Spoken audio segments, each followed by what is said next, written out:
Hello guys, video शुरू करने से पहले मैं आप सबको एक जरूरी बात बताना चाहता हूँ। ये मेन्हुआ अभी इनकम्प्लीट है। ऑफिशियली सीजन 2 के बाद इसे कैंसिल कर दिया गया था और पिछले 1 साल से कोई नया चैप्टर नहीं आया है, इसीलिए इसका कोई प्रॉपर एंडिंग नहीं है। मुझे लगता है कि ऐसी अधूरी कहानी को एक्सप्लेन करना थोड़ा बेकार है, क्योंकि आखिर में कुछ भी क्लियर नहीं होता। लेकिन फिर भी मैं आप सबकी राय जानना चाहता हूँ। क्या आपको फिर भी सीजन 2 की एक्सप्लेनेशन चाहिए? प्लीज कॉमेंट में जरूर बताइए।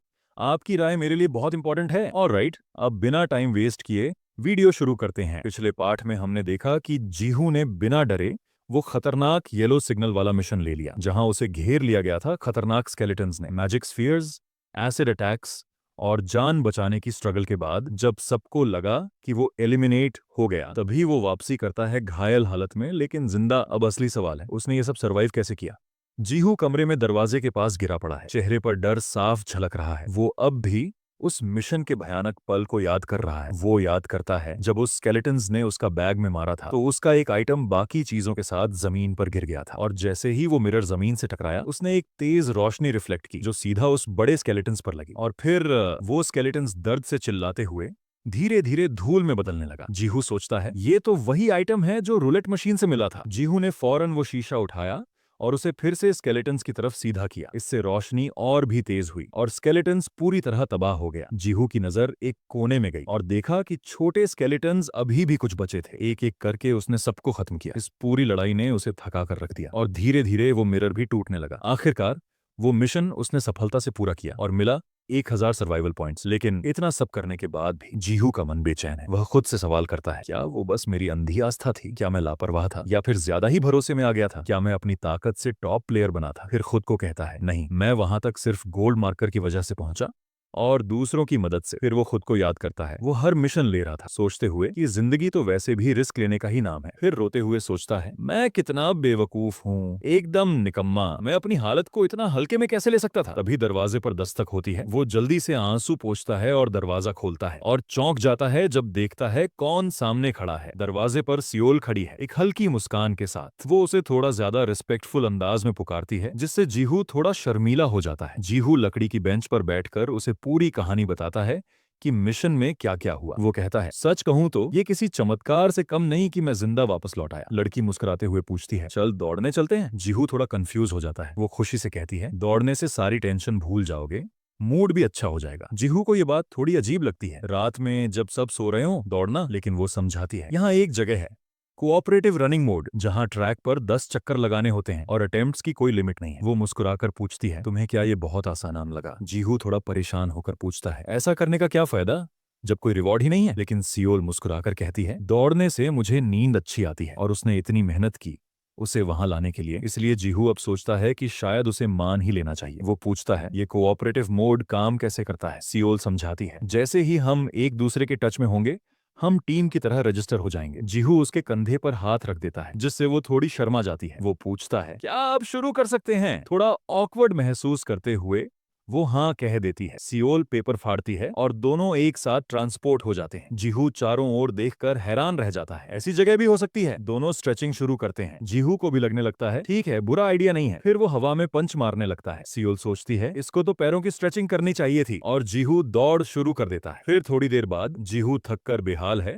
उसे लग रहा है जैसे अभी उल्टी हो जाएगी। उसके दिमाग में बस एक ही सवाल है, कितना बाकी है? लेकिन सियोल मस्त जोश में है। वो हंसकर कहती है, बस 2 लैप्स और हाँ, सांस लेने का पैटर्न मत भूलना। जीहू पूरा लुढ़क चुका है जमीन पर और पूछता है, तुम इतनी तेज दौड़ कैसे लेती हो? सियोल जवाब देती है, आपके अंदर स्टैमिना बहुत कम है। फिर हंसते हुए बताती है, मैं एथलीट्स के परिवार से हूँ। जीहू सोचता है, उफ, कितना प्रेशर होगा। अभी भी वह जमीन पर लेटा हुआ है। वो सोचता है कि सच कहूं तो उसे एक्सरसाइज किए सालों हो गए हैं। पिछले कुछ सालों में तो उसने सिर्फ शराब, सिगरेट और जुए में खुद को खो दिया था। फिर भी अब उसे लग रहा है कि दौड़ना इतना बुरा भी नहीं है। सियोल खुश होकर कहती है, स्टैमिना बढ़ाने के लिए दौड़ना सबसे बेस्ट है। जीहू बस मुस्कुराकर कहता है, थैंक्स। ये सुनकर लड़की थोड़ी कंफ्यूज्ड हो जाती है। जीहू कहता है, अब मैं ज्यादा साफ साफ सोच पा रहा हूँ और ये सब तुम्हारी वजह से है। शाय होकर वो कहती है, मैंने कुछ खास नहीं किया, लेकिन अच्छा लगा कि मैं तुम्हारी मदद कर पाई। फिर वो खुद जीहू को थैंक यू बोलती है, क्योंकि तुमने मुझे बचाया था। जीहू फिर से एक और राउंड का सजेशन देता है और सियोल मान जाती है। वो धीरे से उसका हाथ पकड़ लेता है, लेकिन तभी लड़की को याद आता है, अरे अभी तुम्हारा आखिरी लैब बाकी है। यहीं पे सीन कट होता है। दूसरी तरफ शेयर्ड डॉर्मेट्री में सियोला एक रूम में एंटर करती है। वो अपना बैग बेड पर फेंकती है और खुद भी बैठ जाती है। बाकी सब सोने का नाटक कर रहे होते हैं, लेकिन असल में उसकी हर हरकत पर नजर रख रहे हैं। उसका जख्मी हाथ अभी भी दर्द कर रहा है और वो अपनी आंखों से बहते आंसू रोकने की कोशिश कर रही है। लड़की सोचती है, अब मैं और मदद नहीं मांग सकती। पहले ही मैं उन लोगों के लिए बहुत बड़ी मुसीबत बन चुकी हूँ। अब वो खुद को साबित करना चाहती है और जिंदा रहना चाहती है, सिर्फ अपनी ताकत से। यहीं पर सीन कट होता है। उधर शिनसंग पूछती है, सियोला कहाँ है? युनसंग कहता है, छोड़ो यार उसे, वो खुद ही हमसे बच रही है। उसकी मदद करने से हमें कोई पॉइंट्स थोड़ी मिलने वाले हैं। शिनसंग कहती है, तुम इतने कैलकुलेशन वाले कैसे हो सकते हो? क्या तुम्हें नहीं लगता कि किसी की मदद करना एक नेचुरल बात है? कल को तुम्हें ही जरूरत पड़ सकती है। ह्युन संग बस सर्द सांस लेता है और कहता है, तुम्हें अब भी लगता है कि सिर्फ मैं ही कैलकुलेशन कर रहा हूँ? यह सुन के शिन संग गुस्सा हो जाती है और कहती है, क्या कहा तूने अभी? तभी सुंग जिन याद दिलाता है, उसी लड़की की वजह से मेरी बहन वापस जिंदा आई थी। सियोल भी बोल पड़ती है, हाँ, इसीलिए मैं उसका एहसान चुकाना चाहती हूँ। तभी शिन संग को जीहू की याद आती है। वैसे जीहू कहाँ है? यहीं पर सीन कट होता है और सीन आता है जीहू पे। जीहू इस वक्त चुपचाप बैठा अकेले खाना खा रहा होता है, लेकिन उसके दिमाग में बहुत शोर मचा है। वो सोच रहा है, अब मुझे और मिशन करने चाहिए, लेकिन उसे बीच में उस मिशन की याद आ जाती है जहां वो मरते मरते बचा था। जीहू का दिमाग अब भी शांत नहीं है। वो सोचता जा रहा है कि उसे और मिशंस करने चाहिए। मेज वाला मिशन ठीक है, लेकिन उसका रिवॉर्ड बहुत कम है, टाइम की बर्बादी होगी। उसे याद आता है, इस जगह का मेन मकसद है सर्वाइवल चांसेस को इम्प्रूव करना। तो अब वो सिर्फ पॉइंट्स कमाने के लिए नहीं, खुद को डेवलप करने पर फोकस करना चाहता है। स्टैमिना, स्किल, सब कुछ बेहतर करना है। वो अपने बैग को देखता है, जिसे अच्छे से सिलवा लिया गया है। काम तो बढ़िया हुआ है, लेकिन तभी उसे कुछ याद आता है। वेट! वो झट से अपना बैग टटोलता है और उसे मिल जाता है द गाइड्स टिकट। हन ने मुझसे कहा था कि वो पेपर मत भूलना जो मैंने उठाया था। उस पेपर पर है गाइड की एक हैंड रिटन नोट, जिसमें कुछ खास टिप्स लिखी हैं। उस नोट में लिखा होता है, न्यूट्रल जोन के लिए एक खास चीज है, आइटम कॉम्पिटेंस, जो किसी की स्ट्रेंथ बढ़ा सकती है। ये पढ़कर जीहू का क्यूरियोसिटी और बढ़ जाता है। उसे फिर से याद आता है, उस नोट में वीआईपी स्टोर का जिक्र भी था। चलो जाकर देखते हैं आखिर सब इतने एक्साइटेड क्यों हैं उस जगह के लिए। जीहू वीआईपी स्टोर पहुंचता है। काउंटर पर बैठा सेल्समैन नींद में है, थोड़ा ड्रूल कर रहा है, आंखें मलते हुए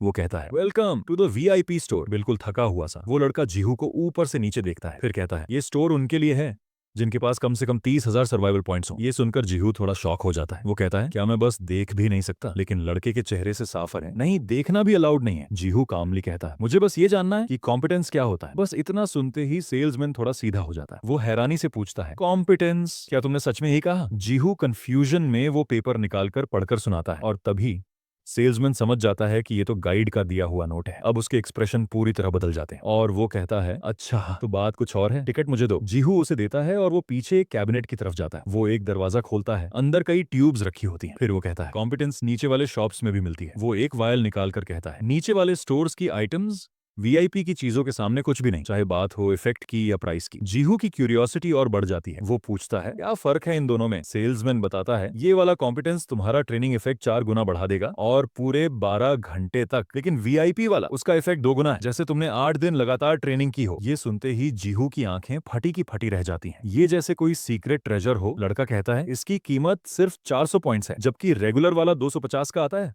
मतलब ये तो बेस्ट डील है और ये आइटम सुपर रेयर भी है। जीहू अब बस उसी 8 दिन के ट्रेनिंग इफेक्ट के बारे में सोच रहा है। सेल्समैन को लगता है अब तो ये फंसा मेरे हाथ में। थोड़ा मुस्कुराते हुए वो पूछता है, तो खरीद रहे हो ना? जीहू अपना गोल्ड मार्क और नंबर 1 की दिखाता है और पूछता है, डिस्काउंट्स यहाँ भी लगते हैं क्या?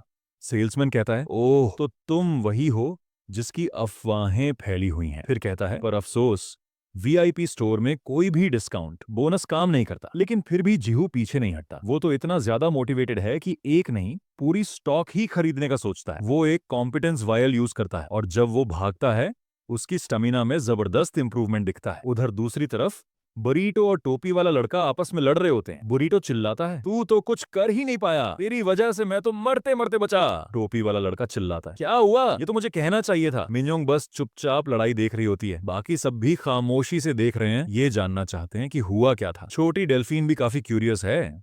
वो पूछती है, आखिर इनके साथ क्या हुआ था? लॉर्ड नाम का लड़का जवाब देता है, लगता है कि उनकी टीम वर्क में दिक्कत रही होगी। शायद उन्होंने सिर्फ स्कोर देखकर कोई मिशन चुन लिया और फिर मुसीबत में पड़ गए। थोंगचे वहीं पर खड़ा होता है और कहता है, समझ में आता है, आखिर सिर्फ 15 दिन ही तो बचे हैं। फिर लॉर्ड कहता है, अगर मुझे ठीक से याद है तो मिस्टर थोंगचे खुद ये सब पहले झेल चुके हैं। थोंग जवाब देता है, मेरे केस में बात थोड़ी अलग थी, मैंने तो बस क्यूरियोसिटी में ये चैलेंज ले लिया था। डेल्फिन कहती है, हमें तो लगा था कि तुम एलिमिनेट हो चुके हो, तुम तो बहुत देर से लौटे थे। थोंग फिर इंडियन स्टाइल में माफी मांगता है, माफ करना, मैं थोड़ा घुमक्कर टाइप का इंसान हूँ। तभी कोई जोर से चिल्लाता है, सबका ध्यान खींचता है, और ये कोई और नहीं, टोपी वाला लड़का होता है। वह चिल्लाता है, अरे भाई, ये 1000 पॉइंट्स कैसे कमाए? यहाँ तो मौजे तक खरीदने के लिए पॉइंट्स लगते हैं। बुरीटो उदासी से कहता है, इस हिसाब से तो मुझे खाना और सोना भी छोड़ना पड़ेगा। तभी मिन्योंग देखती है कि कोई उनकी तरफ आ रहा है, मरिया यूरियल अपने ड्रिंक के साथ। वो सीधा मिन्योंग को इग्नोर करती है। मिन्योंग पूछती है, क्या डेडलाइन बस 2 हफ्तों में खत्म हो रही है? क्या ये सबको डिस्क्वालीफाई करने का नया तरीका है? ये बात सुनकर लोग भड़क उठते हैं। टोपी वाला लड़का कहता है, हमें अर्थ की करेंसी यूज करने देनी चाहिए। बाकी लोग भी हाँ में हाँ मिलाते हैं, लेकिन मरिया को इन सब की कोई परवाह नहीं। वो कहती है, तुम सब बस गरीब हो जो वेंडिंग मशीन से कॉफी भी नहीं खरीद सकते। ये बात लोगों को और भड़का देती है। वो चिल्लाकर पूछते हैं, तू खुद को समझती क्या है?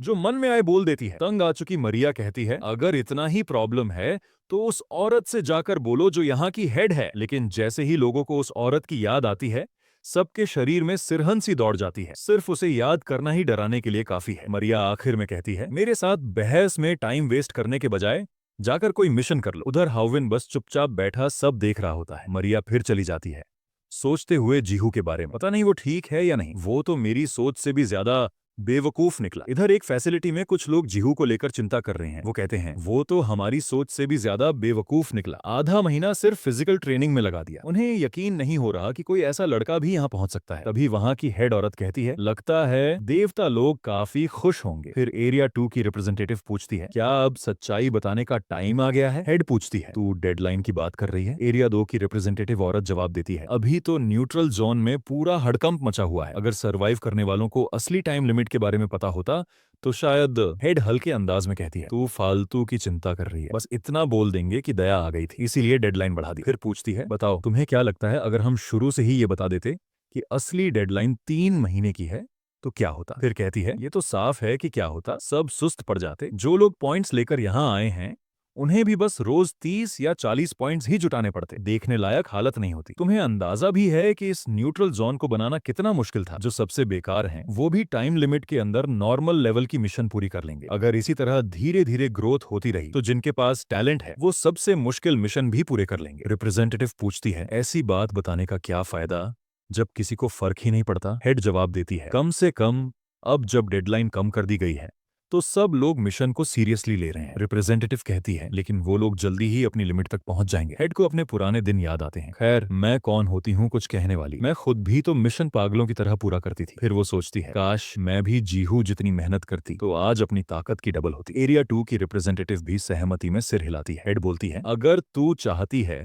तो जा मदद कर उसे। रिप्रेजेंटेटिव कुछ कहने ही लगती है, लेकिन हेड उसे बीच में रोक देती है। मुझे पता है कि उसे मिस फॉक्सी ने रिकमेंड किया है, लेकिन मैंने उसके बारे में एक और बहुत दिलचस्प बात सुनी है। दूसरी तरफ जीहू लगातार भाग रहा है। अब तो उसे ये भी याद नहीं कि उसने कितने चक्कर लगाए हैं, लेकिन उसे फर्क नहीं पड़ता। उसने ठान लिया है कि जब तक हिम्मत है तब तक दौड़ता रहेगा। वो सोचता है, थोड़ा रुक जाऊं क्या? शायद अगर थोड़ा धीरे धीरे चलूं तो सांस पकड़ लूं और फिर दौड़ शुरू कर दूं। लेकिन फिर खुद को टोकता है, अरे छोड़, सोचने में टाइम क्यों बर्बाद करूं जब यहाँ कोई देखने वाला है ही नहीं। वो अब भी सोच रहा है, क्या इस जगह पर आना सही फैसला था? थकावट साफ दिखती है। अब वो खुद सोचने लगा है कि अगर उसके मन में ऐसे सवाल उठ रहे हैं तो शायद दौड़ अब वाकई मुश्किल लगने लगी है। और फिर उसकी खुद के बारे में सोच बदलने लगती है, मैं कितना बेकार हूँ, इसी वजह से तो सियोनाहवा ने मुझसे रिश्ता तोड़ लिया, मेरे घर वालों ने भी मुझे छोड़ दिया। इन सब ख्यालों से परेशान होकर लड़का जोर से चिल्ला उठता है, लेकिन उसी डिस्ट्रैक्शन में उसका पैर फिसल जाता है। वो बैलेंस खो देता है और जमीन पर गिर पड़ता है। पूरी तरह से टूटा हुआ लगता है, लेकिन फिर भी वो खुद को जबरदस्ती उठाता है क्योंकि उसे रुकना नहीं है। तभी अचानक एक तेज दर्द उसके पेट में घूंसे की तरह लगता है और उसका दम घुटने लगता है। जीहू जमीन पर गिरते ही उल्टी कर देता है, पसीने में पूरा भीग चुका है। इतनी मेहनत के बाद अब वो बुरी तरह थक गया है, लेकिन फिर भी वो एक बेसिक मिशन पूरा कर लेता है। उसे 10 सर्वाइवल पॉइंट्स मिलते हैं और उसकी पर्सनालिटी से नो डिटर्मिनेशन वाला टैग हटा दिया गया है। अब उसकी स्टैमिना भी थोड़ी इंप्रूव हो गई है, लो से बढ़कर लो इंटरमीडिएट हो गई। फिर एक हल्की सी रोशनी उस पर पड़ती है और वो वापस न्यूट्रल जोन के हेडक्वार्टर्स में पहुंच जाता है। जैसे ही होश आता है वो देखता है कि उसके सामने कोई खड़ा है, हाथ में एक ड्रिंक लिए हुए। वो महिला कोई और नहीं बल्कि वही इंस्ट्रक्टर है जिससे उसकी पहली बार मुलाकात हुई थी। ठीक उसी वक्त जब उसे सबसे ज्यादा जरूरत थी वो उसे ड्रिंक देती है और जीहू बिना देर किए कप पकड़ता है और धन्यवाद कहता है। फिर प्यासा होने की वजह से वो जल्दी जल्दी पूरा ड्रिंक खत्म कर देता है, लेकिन तभी महिला कहती है, वैसे ये ड्रिंक तुम्हें 10 पॉइंट्स में पड़ा। फिर हंसते हुए कहती है, मैंने कभी नहीं सोचा था कि एक इंस्ट्रक्टर होकर मुझे ये कहना पड़ेगा, लेकिन तुम्हें अपनी ट्रेनिंग कम करनी चाहिए। जीहू थोड़ा हैरान होकर पूछता है, पर ऐसा क्यों? इंस्ट्रक्टर कहती है, क्योंकि मैंने देखा है कि तुम्हारी ट्रेनिंग रूटीन तुम्हारे शरीर की कैपेसिटी से कहीं ज्यादा है। वो समझाती है कि अगर वो थोड़ा आराम करेगा तो उसका शरीर खुद रिकवरी करेगा और वो रिकवरी और भी तेज होगी। और भी सलाह देती है।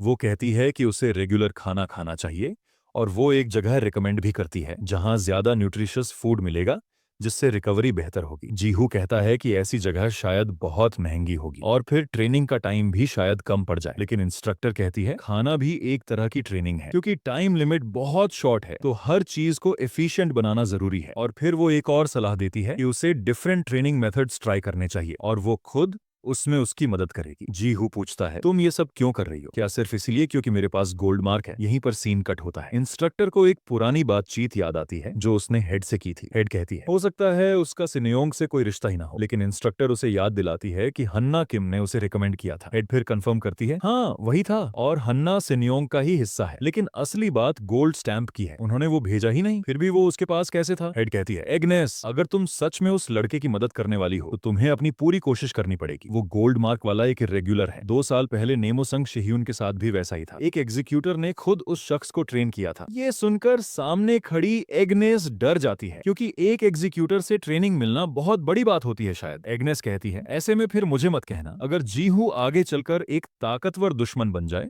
जो हमारे रास्ते में आ सकता है। अब फिर से प्रेजेंट में लौटते हैं। एग्नेस जीहू को जवाब देती है, तुम में पोटेंशियल है तो ये तो बिल्कुल नेचुरल है कि मेरी तरह का एक इंस्ट्रक्टर तुम्हें सही रास्ते पर लाना चाहेगा। जीहू पूछता है, क्या ये ठीक रहेगा? और फिर कहता है, अगर हो सके तो मुझे कोई ऐसा चाहिए जो बहुत स्किल्ड हो और मेरी कड़क ट्रेनिंग ले सके। मैंने किसी के बारे में सुना भी है ऐसा। एग्नेस कहती है, तो फिर तुम्हें किसी और को इंट्रोड्यूस करने की जरूरत ही नहीं। वो प्राउडली अपना नाम बताती है, मैं हूँ क्लेयर एग्नेस और लोग मुझे कहते हैं डेमोनिक इंस्ट्रक्टर। ये नाम सुनकर पूरी एकेडमी में सन्नाटा छा जाता है। हर कोई डर से सहम जाता है। ट्रेनिंग शुरू होते ही वो लड़के पर बिल्कुल भी नरमी नहीं दिखाती। जीहू बुरी तरह थक जाता है और कुछ देर रुकता है, लेकिन तभी एग्नेस उसे मारते हुए चिल्लाती है, किसने बोला कि तुम रुक सकते हो? फिर कहती है, सब कुछ फिर से शुरू करो। भारी वेट जोर से जमीन पर गिरते हैं। जीहू की सांसें फूल चुकी हैं और अब वो ऑलमोस्ट कोलैप्स होने की हालत में है। एग्नेस गुस्से में पूछती है, ये क्या कर रहे हो? वो हाथ जोड़कर कहता है, प्लीज एक ब्रेक दे दो।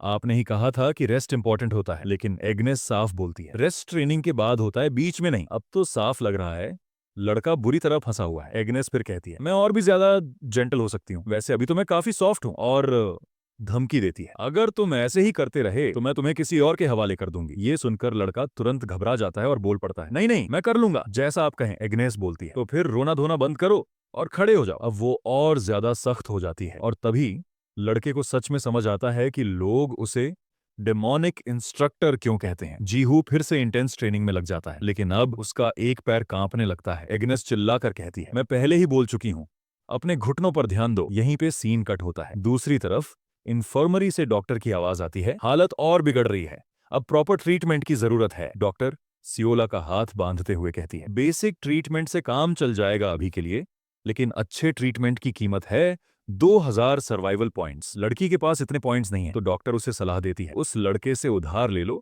जिसके पास गोल्ड मार्क है। ये सुनते ही लड़की और ज्यादा शर्मा जाती है। डॉक्टर कहती है, अब शर्माने का टाइम नहीं है। फिर सियोला थैंक यू कहती है और जाने लगती है। डॉक्टर उसे याद दिलाती है, वो दवा मत भूलना जो इन्फेक्शन रोकने के काम आती है, और मेरी बात भी मत भूलना, पूरी जान लगा देना, चाहे तुम्हें उससे भीख मांगनी पड़े, धमकी देनी पड़े या उसके सामने गिरकर मदद मांगनी पड़े। तभी अचानक मारिया आ जाती है और सार्केस्टिकली बोलती है, वाह क्या प्यारी सलाह दी है। डॉक्टर कहती है कि अवेकनिंग से पहले तो प्रीस्ट्स को एक दूसरे की केयर करनी चाहिए, लेकिन मारिया असल में उस लड़की के आर्म की बात कर रही होती है और सरप्राइजिंगली वो उस सलाह से अग्री करती है। अब लड़की रीएजेंट का प्राइस देखती है, उसके पास सिर्फ 23 पॉइंट्स हैं। वो सोचती है, अगर मैंने इनका इस्तेमाल करके अपना इलाज नहीं करवाया तो मैं मर जाऊंगी, है ना? उसके मन में आता है, अगर मैं मर गई तो पापा कितना डिसअपॉइंटेड होंगे मुझसे। उसे याद आता है ये वक्त शर्माने का नहीं है। वो नर्वसली उस पेपर को मुट्ठी में मरोड़ देती है और तभी कोई उसे देख लेता है और आवाज लगाता है, तो वो सियोल है जो हंसते हुए सियोला को ग्रीट करती है। सियोल पूछती है, तुम इन दिनों कर क्या रही थी? सब लोग तुम्हारी बहुत चिंता कर रहे थे, क्या तुमने अपने हाथ का ध्यान रखा? सियोला जवाब देती है, हाँ रखा है, अब पहले से थोड़ा बेहतर महसूस हो रहा है। फिर पूछती है, और तुम कैसी हो? सियोल जवाब देती है, मैं तो एक मिशन पूरा करने के बाद नहा लिया था। सियोल पूछती है, क्या तुमने खाना खा लिया? सियोला जवाब देती है, अभी नहीं। सियोल कहती है, चलो साथ में खाते हैं, तूने मेरी जान बचाई थी, चल आज मैं तेरे लिए खाना भी करूंगी। सियोला बहुत शाय होकर पूछती है, तेरे भाई का क्या? सियोल सोचते हुए कहती है, संग जिन, वो शायद किसी मिशन के बीच में होगा, वो ह्यून सांग के साथ गया था। और सियोला बस यही सोचती है कि और ये लड़की कितनी स्वीट है, मैंने तो बस उसे एक ऐसा पोषण दे दिया था